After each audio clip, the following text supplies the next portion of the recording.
We all know that the right habits and mindsets can be transformational in how we live our lives. But among the sea of advice online, it can be challenging to know who to trust with these important life decisions. At The Standard, we answer those questions and introduce you to some of the most successful people in the world in their fields and the habits and the mindsets they've used to achieve their success. To learn more about our social platform, head on over to www.thestandardapp.com. And now, your host, myself, Chris Palatroni. Welcome to another episode of The Standard. I am your host, Chris Palatroni, and today's guest is Maggie Ullrich. She is an online business coach helping women all around the world and stay-at-home moms earn enough money to avoid the 9-to-5 job. She is ranked number 38 in her company out of 200,000 leaders and is a 5-time elite team member. She is also the host of the Crazy Sexy Anxiety podcast and just a great human being. I've known Maggie for a few years now, and she was one of the initial contributors to The Standard.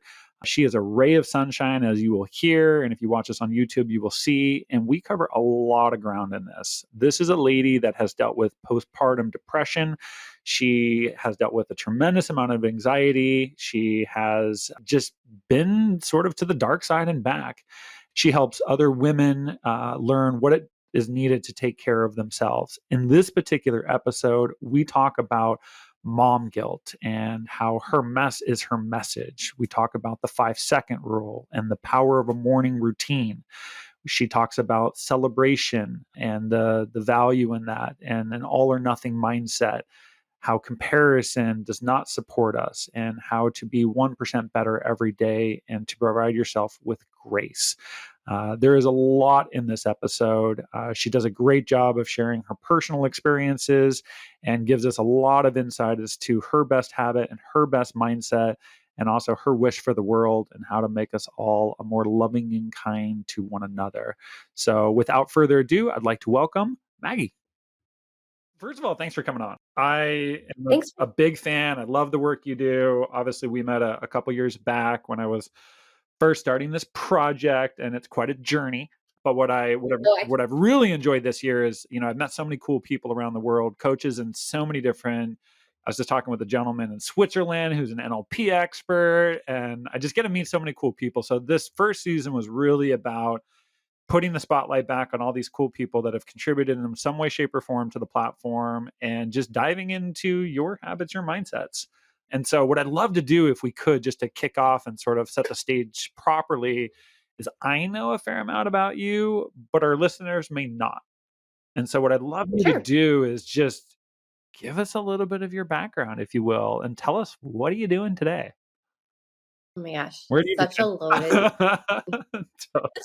question, Chris. Well, I'm here in the Midwest, Chicago, Illinois, and we are going through the season changes. It could be snowing one day and then sunny, beautiful the other day. But that's where I'm from. My name is Maggie Ullrich. I was a teacher for 10 years and I loved it. I loved teaching. I was a second grade teacher, and I had that passion, for, teaching students, and it was very rewarding. But then I had my kids and my passion changed, and I thought, I can't give 100% to both. So I decided to leave my 10-year teaching career. I walked away from the classroom and I became a full-time stay-at-home mom, until that got really boring and lonely. And I'll share a little bit about my background as to how now I am an online business owner. And I'm going to go into that, but I am a partner with the network marketing company BODi. It's formerly known as Beachbody. So I don't know if you're familiar. It was rated the #1 health and fitness app in 2023 by CNN. Some programs might sound familiar to you, like P90X, 21 Day Fix, Insanity, which was it was insane. Shakeology, Energize, just to name a few of the top programs and products that we're known for. I just celebrated my 8th anniversary with this company.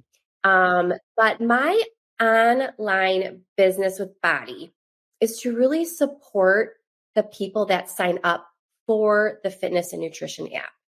So that's what I currently do. And because there are over 1,500 workouts and 50 different programs created by well-renowned trainers that range from weightlifting, cardio, dance, cycle classes. We have live classes that you can plug into.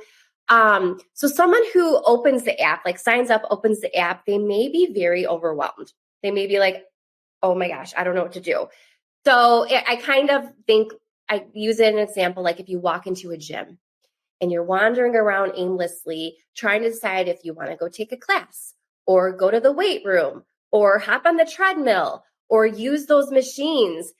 I am that person that will like take you by the hand and guide you on what to do, for how long, with what equipment.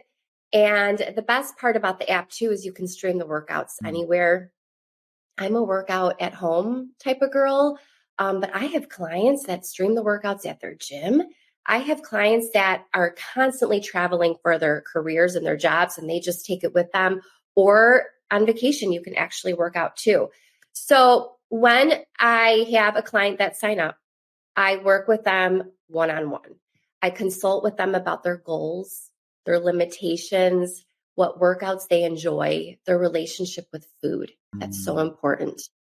Their schedule. And then we also talk about their mindset, because that is a huge piece of the puzzle. And then based on our discussion, I set my clients up with one of the workouts, one of the nutrition programs from the BODi platform. We have 3 different nutrition programs to choose from. One is for people like me that are completely type A, and they want to be told what to eat, how much to eat, when to eat, at what time of day. And then another program is for those that just need that flexibility in their life. They're always on the go. They're not, they're not very routine like me. And then we have a gut protocol program that helps people heal their gut and identify those food sensitivities that they may have, or they may be suffering with, like gluten, dairy, etc. So each of my clients have access to the app, like I said, and then this is where the magic happens. They have access to my online support community that is full of other women like themselves, also working on their goals while using, the fitness program that they're following. It's a place of positivity, energy, resources, mindset support, and so much more. So I like to describe it as, imagine waking up in the morning. You don't want to do anything healthy for yourself. You really just want to sit on the couch and scroll social media and drink your, sugar-filled coffee. But you invested into this program. You have a mentor to help you, and you're like, so you end up opening up the community, and you see another mom in the group kicking, I don't even know if I could say the word, but kicking butt, who is busier than you, doing it. And there's a sense of FOMO and responsibility. And that's how accountability works. I don't know, Chris, I have been a gym member. I would say I've been a member to like 5 separate gyms throughout my life. I've never had someone call me and say, where are you?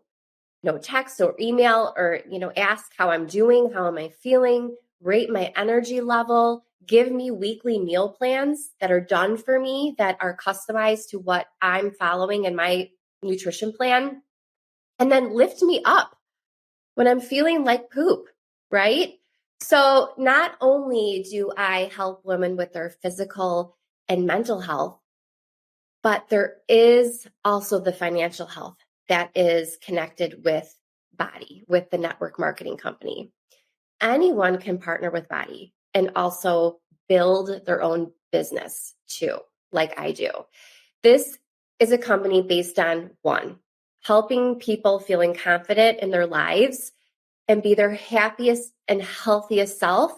Then on the business side, it's really helping to develop leaders and help more people, I specify working more with women who want to earn income.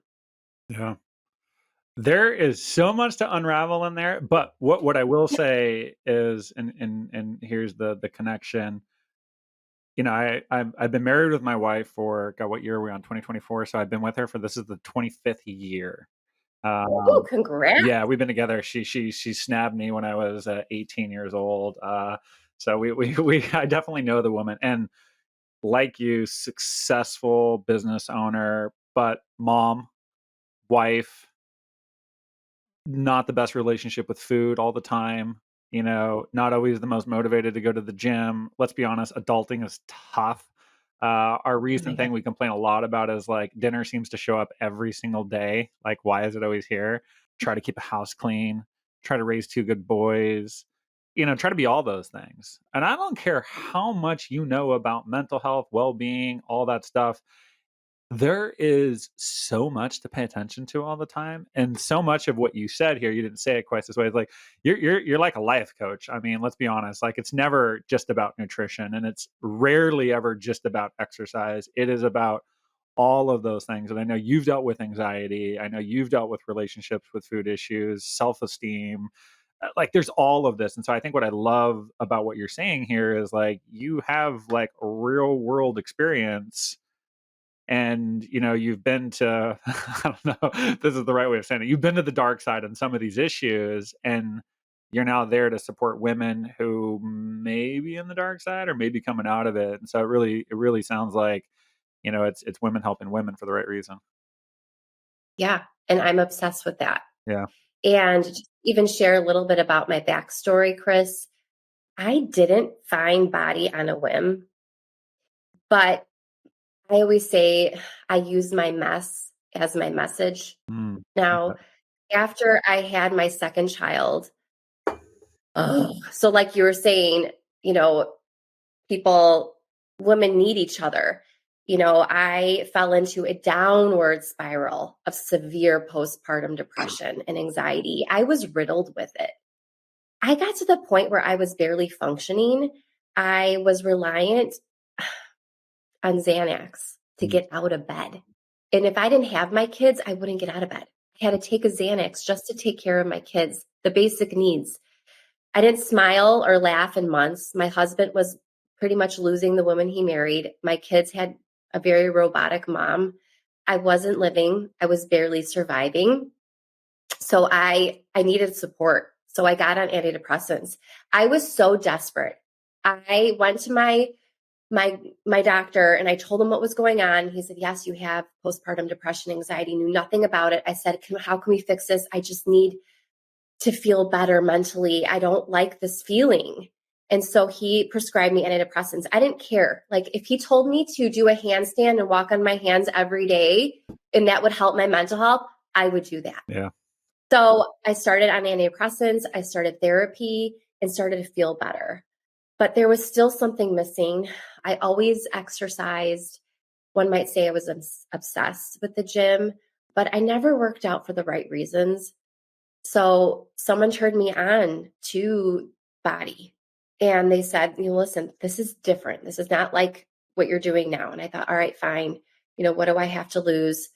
I'll give this a go. You know what? I was desperate.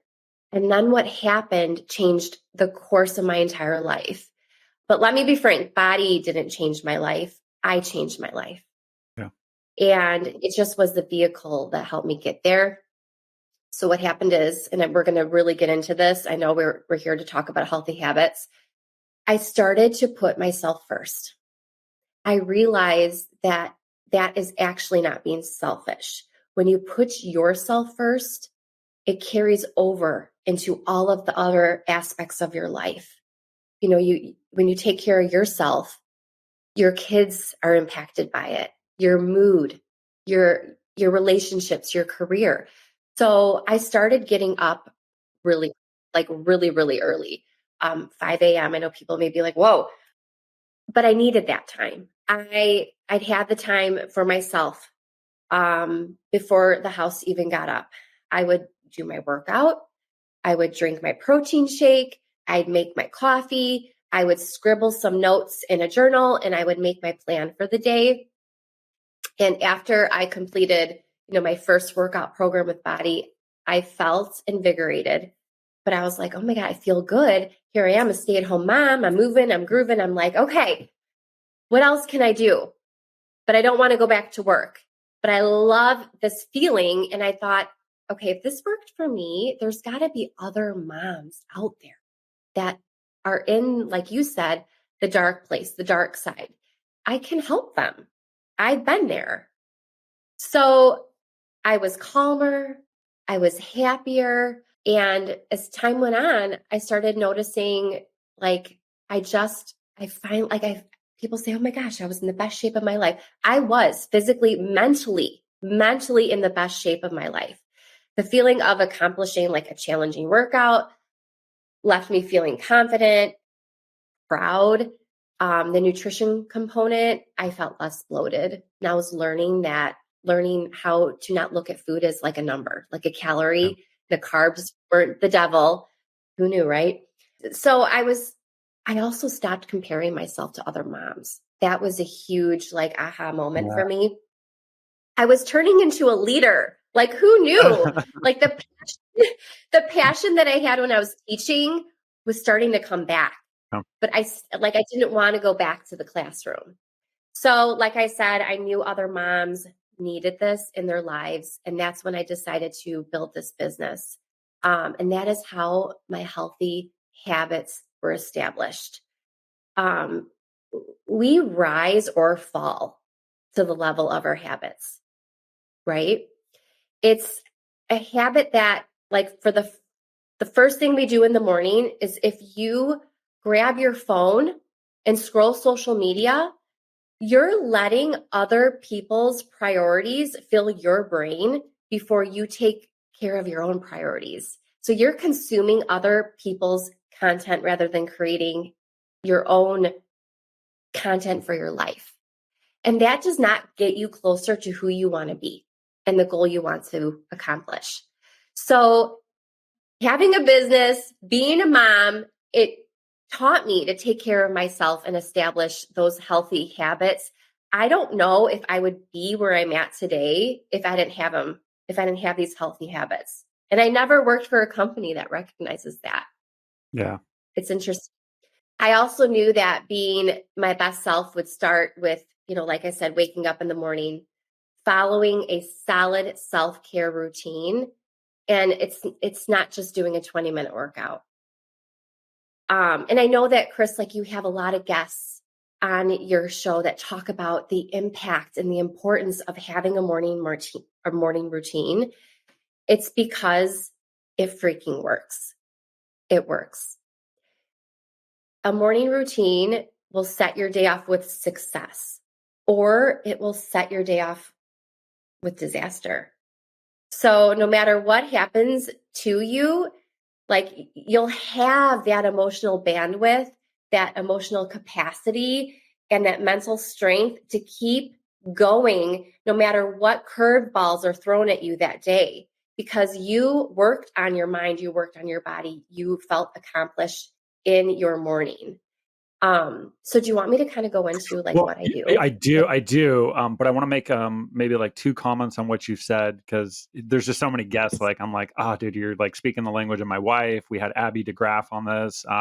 She's got 4 boys. She talks about the power of the morning routine. So I totally get it. Like before you, There's something about it. I mean, because it works, and yeah. Sorry, I didn't mean to interrupt you. I think it's really important because, especially for those women out there, speaking specific to women, before you become mom, like it's how do you nurture yourself, right? I know Abby and my wife say very similar things. They both wake up really early in the morning, and it's like, look, dude, like I gotta carve out some me time. And you said, self-care is not selfish. And it made me think of, there's a book by Gretchen Rubin, The 4 Tendencies.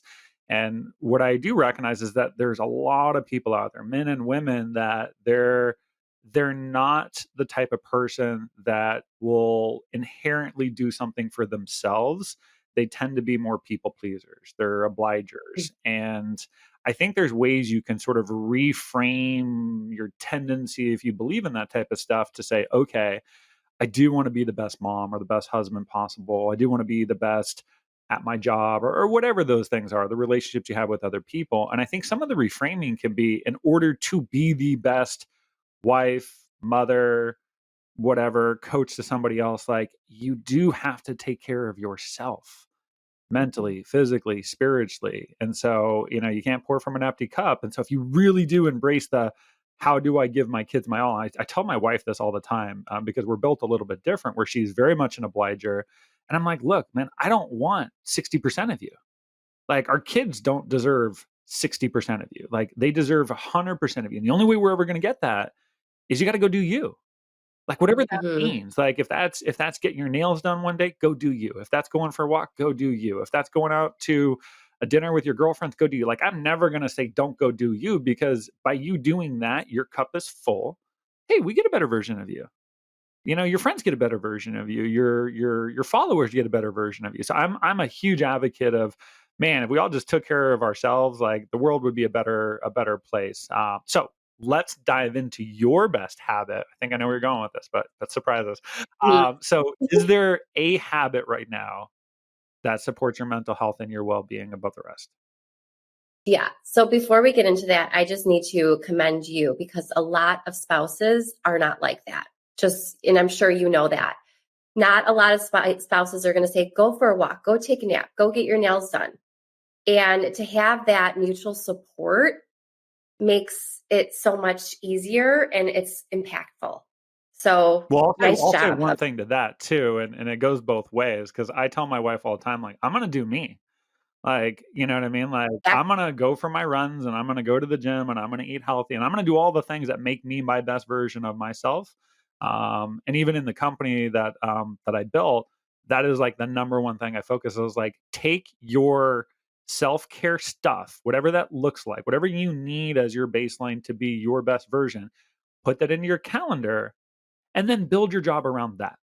So if you need to go for a walk in the middle of the day with your dog, put that in your calendar. Like, I'm not a you don't have yeah, to show up from 9 to 5. It's like, be your best self. Because if you're your best self, you'll bring a better version of yourself to work. So right. just to be clear, like, yes, she needs to go do her, but it's also I'm a big fan of like, I'm gonna go do me. So you go do you Mhm. too, and then we'll come back here and then we'll do this together. It's a great balance, right? Yeah, totally, totally. So let's go into you. So what is the habit that supports Maggie right now? It's like I said, that morning routine. And I know a lot of people may be like, you're cuckoo, but I start by setting my alarm for 4:30 in the morning, Monday through Friday. Saturdays and Sundays, I give myself that grace to rest. And because I feel there is importance for you to just let your body and mind wake up on its own versus waking up to an alarm clock. But Monday through Friday, 4:30 a.m. And just know that, like I said, everything is a choice. It isn't to say that getting up at 4:30 in the morning is easy, but there are moments when it will be difficult. Like this morning was difficult, but you have to be willing to work through it. Um, and one thing that helped me get up right away at 4:30 is I do not hit that damn snooze button. That's like the devil. I have done a lot of research on that, and research says that you are more awake, alert when you do not hit that snooze button. If you continue to hit that snooze button, it's going to make you more tired. Your quality of sleep is going to be so poor. But when you are working on healthy habits, you also need to surround yourself by people that want you to be healthy. So during this time and me trying to figure out how I'm going to get up this early because to have my me time, I read a book by Mel Robbins and it's called The 5 Second Rule. I don't know if you've heard of it, I have Chris. She's amazing. Love her. Um, and she has this thing called, when your alarm clock goes off, you count down from 5. And it's so simple. And she's like, I don't know how I came up with this, but it's so simple. You count down from 5. And when you get to 1, you literally shoot yourself up like a rocket and get out of bed. Okay. You don't think twice. You don't let your mind catch up to what your body is doing. And I have been doing this for the past 5 years. So wake up at 4:30 in the morning. I do not hit the snooze. I shoot myself. I mean, I don't always like shoot myself at bed, but I get up. Next, I go to the bathroom, put my workout clothes on that were already strategically placed there the night before in my bathroom. I come downstairs. I drink 8 ounces of water. I have my plant-based pre-workout energy drink. But the real workout starts here when I sit at my desk. So I have my water, I have my Energize. Because my morning routine is I get my mind right and then I get my body right. And those are the 2 things that I need to start my day. So I sit here, I take 20-ish minutes to write down my vision statement goals. I've been doing that for a really long time. I take time to practice gratitude and I read a personal development book, something that's going to help me in the season of my life. And then I go downstairs to my gym space. It's nothing fancy. Like over the years, we've developed and built our little gym in our basement. But for a really long time, when I first started, I was working out in the corner of the basement, surrounded by all my kids' toys with, no room. And now we've kind of established a little bit nicer gym space. And I work out. And I work out at home because I like it. It's me against me.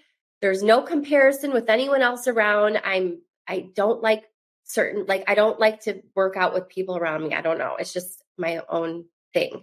Right now I'm doing Shaun T's brand new program called Dig Deeper. It's all weightlifting, which I need in my season of my life. I'm 46 years old. We need to be lifting weights, ladies. So, but I will say, if you follow me on Instagram at Crazy Sexy Success, I share my morning routine. Like I take a selfie in the morning. I have the timestamp. I usually give out some sort of positive, quote or affirmation for the day. I come down here. I get my mind right, go in the basement. I share my workout. I share what I'm reading. So if that's something that, your listeners are interested in, they can go to my stories. But that's it. That's my morning routine, because after that, it's game time. Like kids are up, getting ready for school, off they go. And even that moment, they get a better me, right? I'm not cranky. I'm not like rolling out of bed when they're rolling out of bed. Because getting up before your kids and taking care of you is not a new concept. But the reason why everyone is talking about it, and I know I said this earlier, is because it works and it's effective. But I will say, you have your morning routine, Chris, but what you do the night before is what makes or breaks a successful morning. So like I said, I have my workout clothes out. I set my alarm and I try my best. Okay, I'm human, not like we all are human here. Brendan Burchard has this awesome nighttime routine that he calls the 3-2-1. What's with the numbers? The 5-4-3-2-1 and the 3-2-1. It's the 3-2-1 sleep formula. So 3 hours before bed, you don't have any food, so you're not snacking. 2 hours before bed, no work. So that should be focused on family, getting the house ready, making lunches, which I do. And then 1 hour before bed is no screens. So like I said, I may not follow that every single night, but because as kids, you don't know what's going to happen. I may have been dealing with a sick child all week. So my nighttime routine has been off. But if you try to work something out every night, you're still going to have an impactful morning.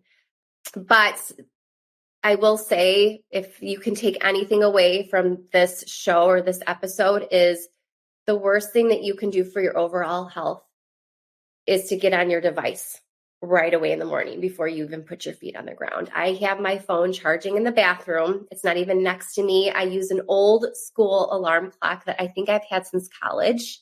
The one that's like the digital. Mm. I mean, my husband has the same one too. We don't even have our phones in the room unless our kids are somewhere sleeping over at, friend's house. Then we do that. But that, I mean, it sounds like, oh, I could do that. I'm going to do that. yeah, it's not hard. It's not hard. It's just taking the time to kind of like plan it out and figure out what time you want to work out. And yeah, I mean, wake up. I did a 5 a.m. wake up, and now I realize I need a little more time because my kids start school a little bit earlier now. So you just have to play around and figure out what works for you. Yeah. What happens like when you don't do this? Do I say I feel like a loser?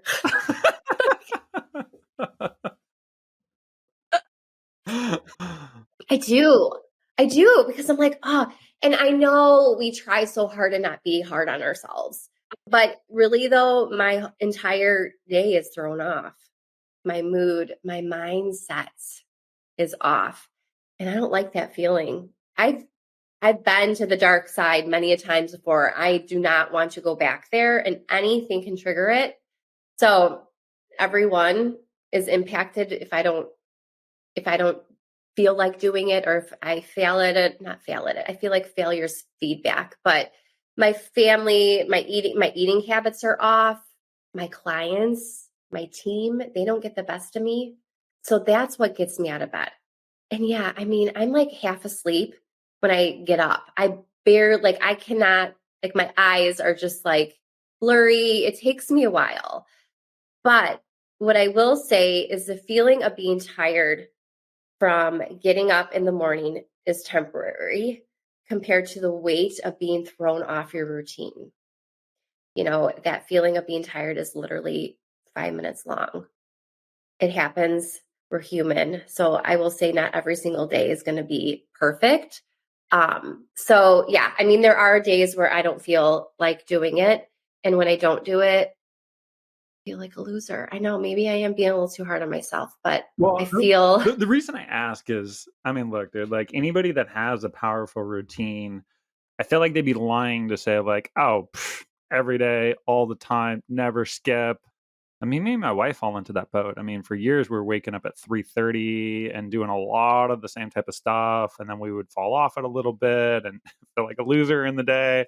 And I think there is some self compassion and maybe even some intuition. There's different seasons, and seasons aren't exactly 90 days. Sometimes they're a little bit longer.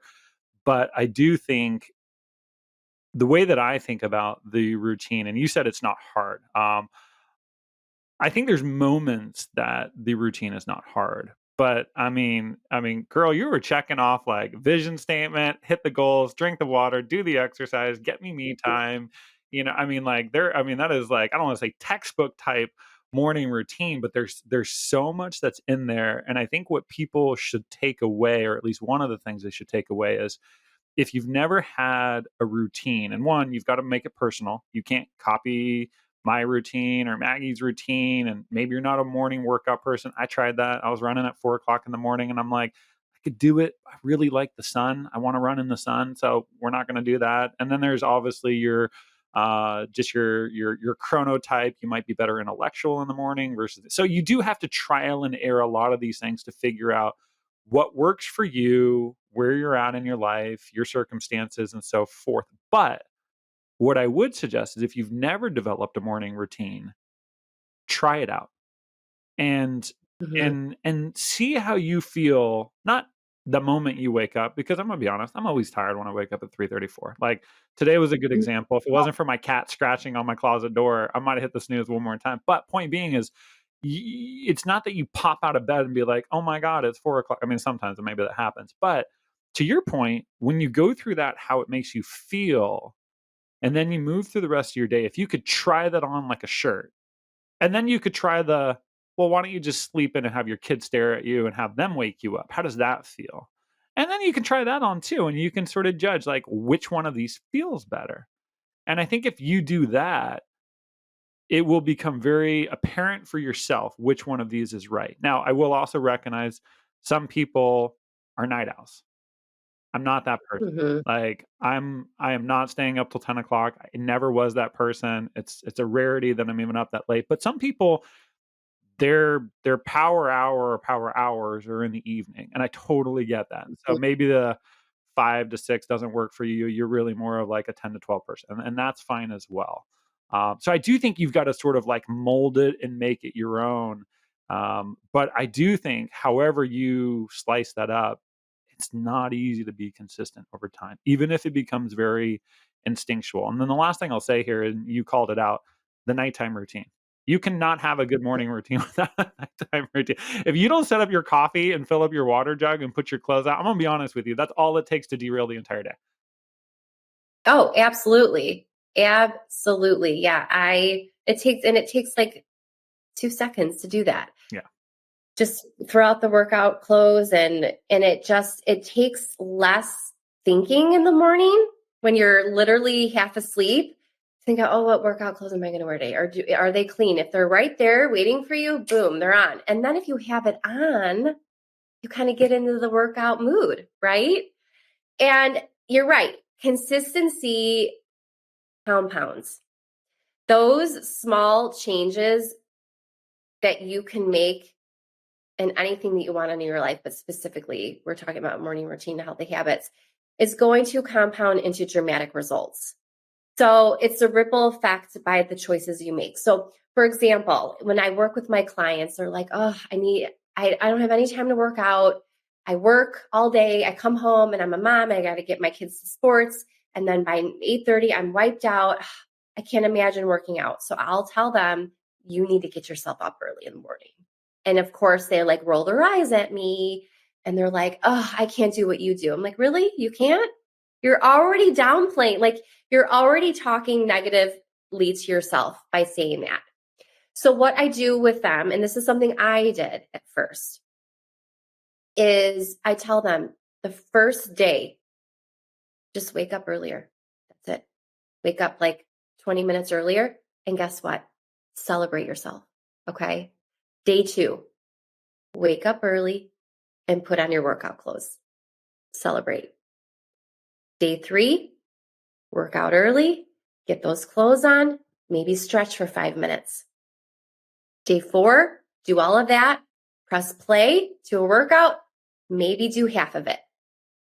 Celebrate yourself. And then day 5, do it all, finish the workout, and know that you are capable and you're worthy and you can do this.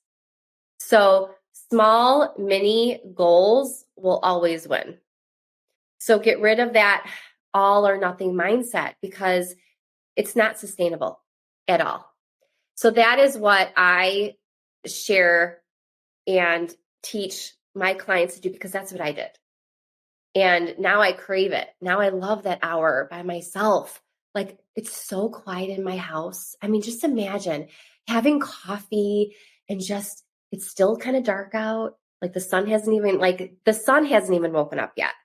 And you get to actually do something for you that is uninterrupted. Your husband's not poking you. Your kids aren't calling your name. You actually get to enjoy that peace and quiet and stillness that you may crave during the day. And it takes, time to do it, but it's worth it. It really is. Yeah. There's a couple things you said before we pivot over to mindset. So much of what you said, I couldn't help but think of like a good way of framing it is it makes you feel in control.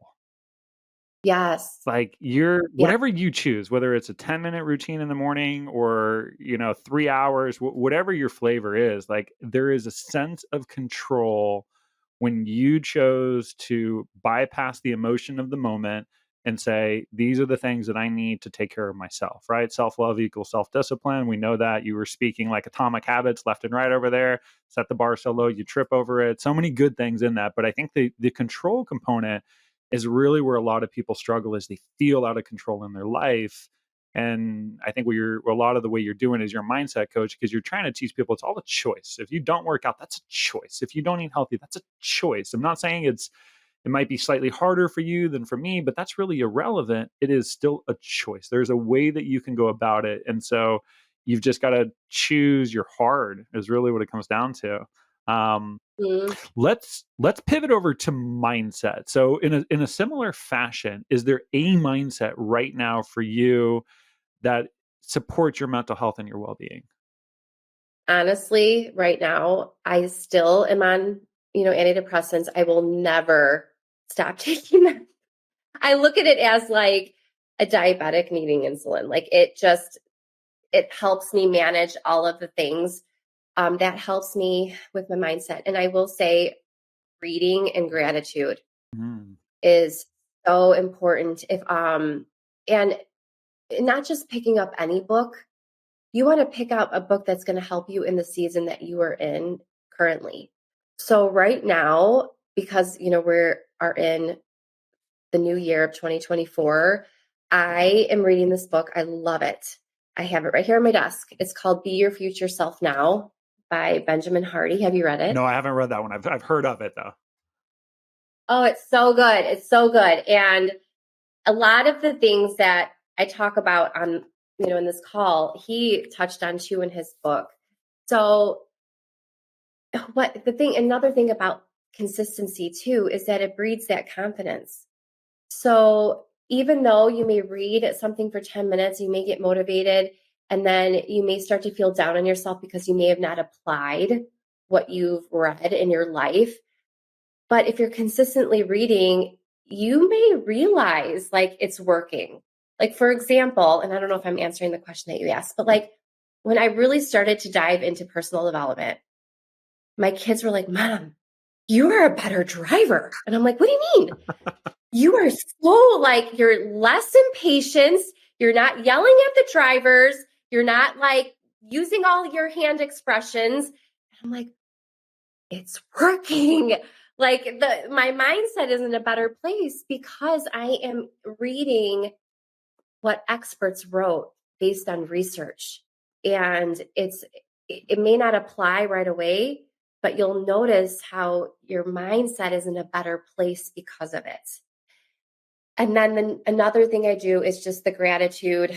I don't always have time to write it out, but when I do write it out, I think about the positive things that I'm grateful for that happened in the past 24 hours. Mm.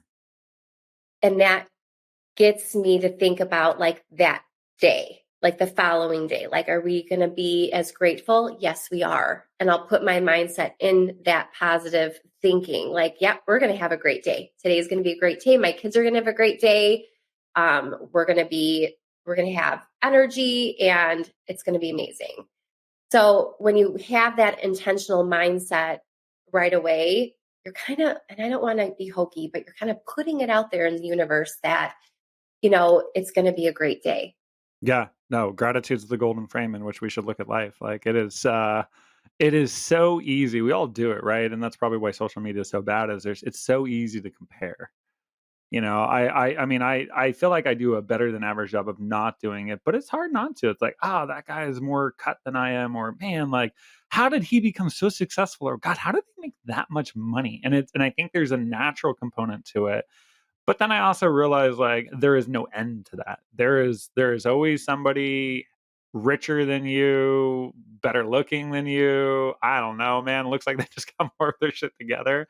And like I try to remind myself over and over as like that is not the meaning of life. Like that is not like I mean, who cares? We don't get to keep any of this shit when we're gone. Like you know what I mean? Like the only real currency out there is the effect you have on other people. And the best way to have a positive effect on other people is to like, get your house in order, your individual house in order, whatever that means to you, because you do that right.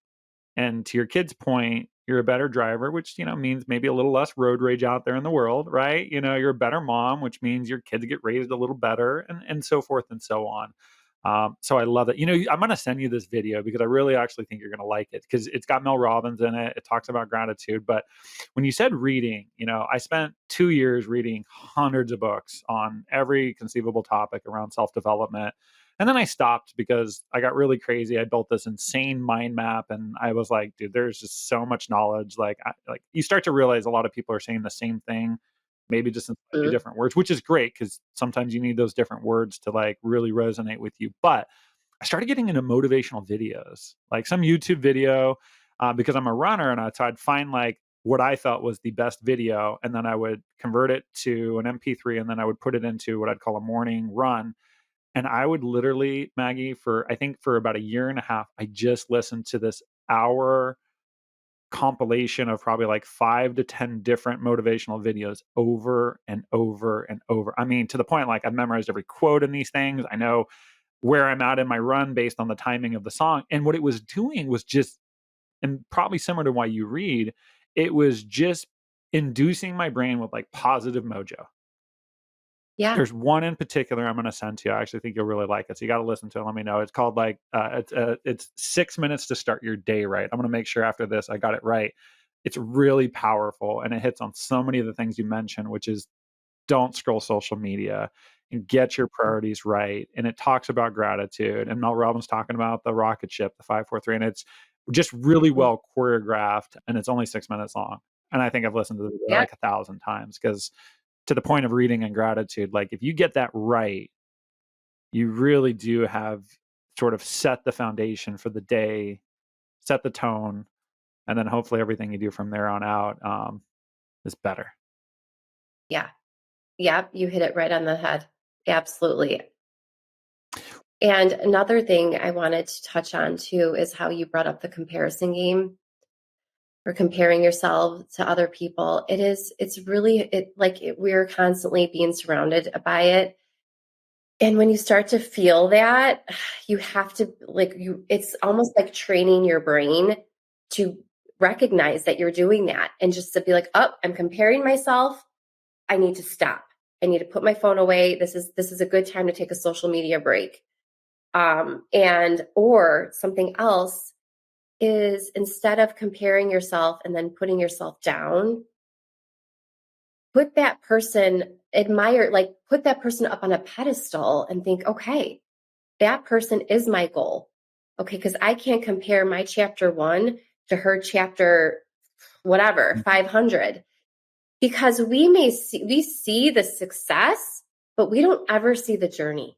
Yep. And that is huge. I mean, yes, this person may be successful, but like what took her all of like what was her journey, what it looked like. She probably failed and fell down more times than she got back up.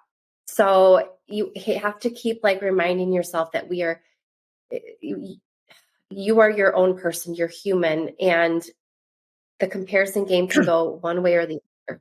You know what I found so interesting about comparison, and I don't know if this is like morbid or not, but I find it really therapeutic to listen to the way people think when they are dying. And so you'll every Mm, now and then you'll catch an article that's written and it's like the letter the 20-year-old wrote to the world because she had some cancer and literally like had an expiration date, right? I've got 2 months to live. And there's some really powerful commencement speeches. Steve Jobs did one a number of years back. I mean, if you looked at Steve Jobs, purely from like the entrepreneurial perspective, I mean, literally like the number one company on the planet, right? Like changed the game for computers and the iPhone and whatnot. And when you start to like unravel his life, when he got to the end because he was dealing with cancer, none of that mattered. There wasn't like, I mean, this is one of a wealthy individual, like arguably one of the most successful humans from a business perspective. And the only thing he cared about at the end of his days was just having more time with his family. And so I mm, find it really interesting. Not everybody does it. My wife is not this person, but I find it very fascinating of like, can I learn a lesson from somebody else who is farther down like their personal journey and can see the end, which most of us don't ever really appreciate. And how are they viewing life at that moment? And I can assure you, it doesn't matter how many abs you're showing or, how many things you have in your house or any of that. It is purely you look back and you start to, and there's a good one by Bonnie Ware, and she does the 5 regrets of the dying. And it's number one is I wish I had the courage to live a life true to myself, not the life others expected of me. yeah, I wish I yeah, hadn't worked so hard. I wish I had the courage to express. I mean, these are things that, like, for the most part, are boxes everybody's checking off at the end, and none of it has to do with, I wish I had more materialistic. I wish I had a bigger beach house, gold bars, a Bentley. I find that personally very therapeutic. Because if I could just instill a little bit of that at this stage, maybe it just takes a little bit of that self comparison away, and just realizes like, man, I'm on my own journey. I'm not on your journey. yes, I agree with all of that. Yeah. Let me ask you this as sort of a final question here. So much of this is focused on you as an individual. But I think as we've recognized in a variety of ways, we still are part of a collective, right? We're still part of our community. We're part of a country. We're all part of the human species, if you will. Is there? So this is, wave a wand here. So put out your wizard hat. Is there a habit or a mindset that you think would nudge us in a more loving and kind direction as a species? Like one that if you could bestow upon all of us would just make us better as a collective. If you can do one thing every day that is going to better your health, just do that. Do one small thing that's going to better your health, your mindset. Go on a walk for 5 minutes. Look in the mirror and tell yourself that you are worth it, you're loved. And if you do something like that, that's good for your health, your mindset every day, it'll affect the rest of your day. It'll affect, down the road, your life. Just one. And another thing is, don't strive for perfection. Don't be like, well, I tried that morning routine, it didn't work, so I'm done. Really just give yourself that grace and take it, like I said, take those baby steps into it. And if you do, like I said, if you do one positive thing for your health every day, that's all that will make an impact alone. Yeah. Well said. Where can people go to learn more about you? Where's the right place to send them, Maggie? Okay. So I am on Instagram and it's called, my profile is at Crazy Sexy Success. And then I also have a webpage called Crazy Sexy Anxiety. And I think that's it. Oh, and I have a podcast. Yeah. I have a podcast. It's called Crazy Sexy Anxiety. I talk all things mental health. I have experts come on because I am not an expert. I will claim that. I don't know I don't prescribe. I don't give therapy sessions. I'm more of like a friend that has gone through it, and I'm here to help you.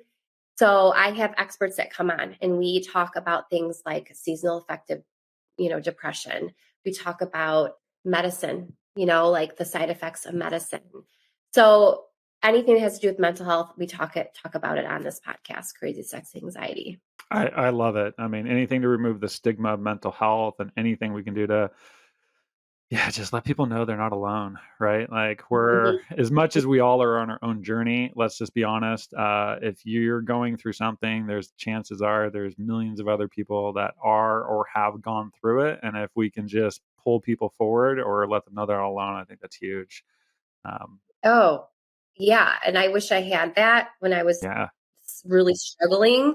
I remember Googling, coming home from my doctor's appointment with the prescription in my hand, Googling all the things because I wanted to find my people. Yeah. There weren't any people. No one talked about it. So that makes you feel even more alone on your, healing journey. So yes, we talk a lot about that on the podcast. And I talk a lot about that also on my Instagram page. And I talk about, my story and how you can work with me on my website. Well, cool. Well, we'll include all of those in the show notes. Highly recommend checking out Maggie's page. Really good content on there. Maggie, thanks so much for being on. I really enjoy your stuff. I love what you do. And I was so glad that you were able to carve out time of your busy mom life and bless us with your presence. So thank you so much. This was such an honor. Thank you for the opportunity, Chris. I appreciate it. Awesome. Thank you for listening to another episode of The Standard. Before we go, click on the link in the show notes of this episode to learn more about today's guest. And if you enjoyed this episode, please share it with somebody who you think would benefit from it as well.